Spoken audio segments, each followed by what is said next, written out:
السلام عليكم، اللهم صل على النبي عليه افضل الصلاة والسلام. ازيكم يا حبايبي؟ عاملين ايه؟ يا رب تكونوا بألف خير. بصوا العظمة والجمال، ما شاء الله، الله اكبر. شوية كبسة باللحمة حكاية تحفة. بصوا الجمال، بصوا الحلاوة، طعم وريحة مفيش بعد كده. جميلة ما شاء الله، الله اكبر عليها. رز عاملاها بالرز البلدي بتاعنا، الرز المصري، طالعه مفلفله وجميله ما شاء الله، الله اكبر عليها. وريحتها جميله، ومن حاجات المنقذه معاكي من غير كركبه مواعين، كمان كله في حله واحده ما بتاخدش وقت. واللحمه طالعه زبده مستويه خالص معايا وتحفه. بصوا اللحمه دايبه مستويه خالص ما شاء الله. ملحها مظبوط، توابلها مظبوطه، طعم وريحه كل حاجه مظبوطه فيها. على ايه؟ على الشعره. تعالي بقى معايا من غير كتر كلام نصلي على الرحمن ونشوف عملنا العظمه والجمال ده ازاي. بس اوعي تنسي اللايك، اوعي تنسي تفعلي زر الجرس عشان يوصلك مني كل جديد. يلا بينا يا حلوين نشوف عملنا العظمه دي ازاي.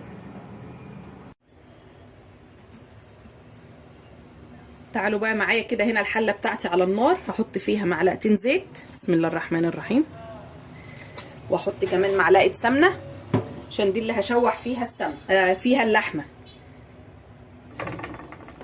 واسيبهم يسخنوا معايا كويس.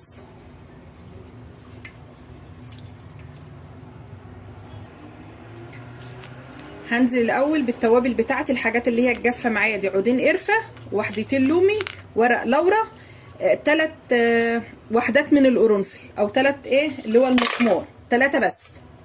واديهم تشويحه كده في السمنه والزيت بتوعي قبل ما احط عليهم اللحمه، عشان ريحتهم تطلع معايا كده. لسه في توابل تانية هنحطها بس مش دلوقتي.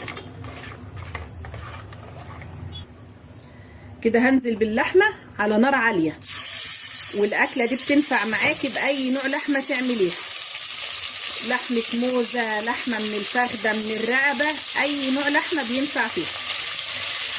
واللحمه على نار عاليه عشان ما تجيبش ميه معاكي.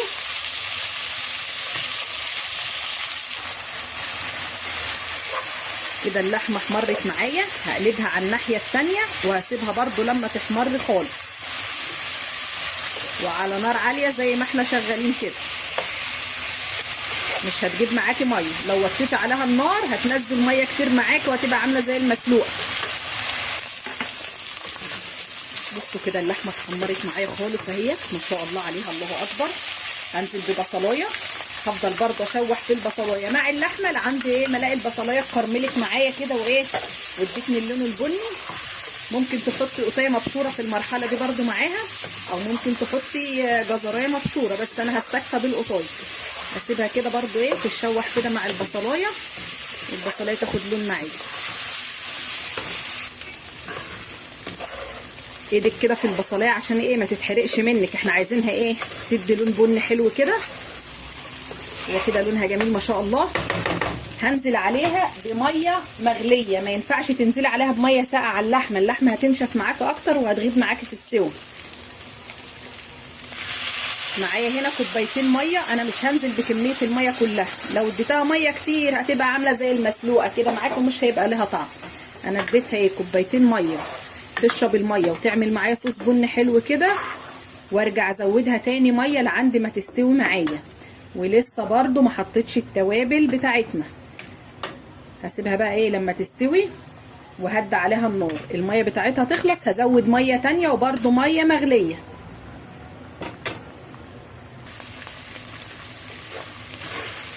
بصوا حبايبي اللحمه شربت الميه خالص اهي، ولونها تحفه ما شاء الله. البصل متكرمل معايا كده، طعمه وريحته جميله ما شاء الله. هنزل بقى عليها برضو بكوبايتين ميه، وكل ما هتعوز ميه مني هديها لعند ما تبقى مستويه معايا كده زبده. وهننزل بالميه السخنه، بلاش ميه ساقعه، وهسيبها برضو على نار هاديه لما تشرب الميه دي خالص والاقيها استوت معايا. ولو احتاجت ميه تاني هديها، ما احتاجتش واستوت معايا وشربت دي واستوت كده خلاص. حط بقى مقدار الرز ونشوف الرز اللي هنعمله بيها. هسيبها بقى تشرب الميه دي معايا تاني.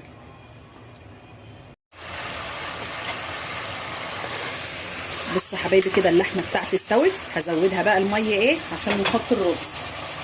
بسم الله الرحمن الرحيم. انا لسه عايزه ميه تاني. كده هننزل ايه بالتوابل بتاعتنا، كركم وكاري وملح وشويه بهارات كبسه، او لو بهارات عاديه ماشي المتاح عندك، وشويه حبهان مطحون وورق لورا، عشان انا ما كانش عندي حبهان حصى. وهسيبهم كده ايه ياخدوا غلوه مع بعض كده، وبعدين انزل بالرز ايه بتاعي.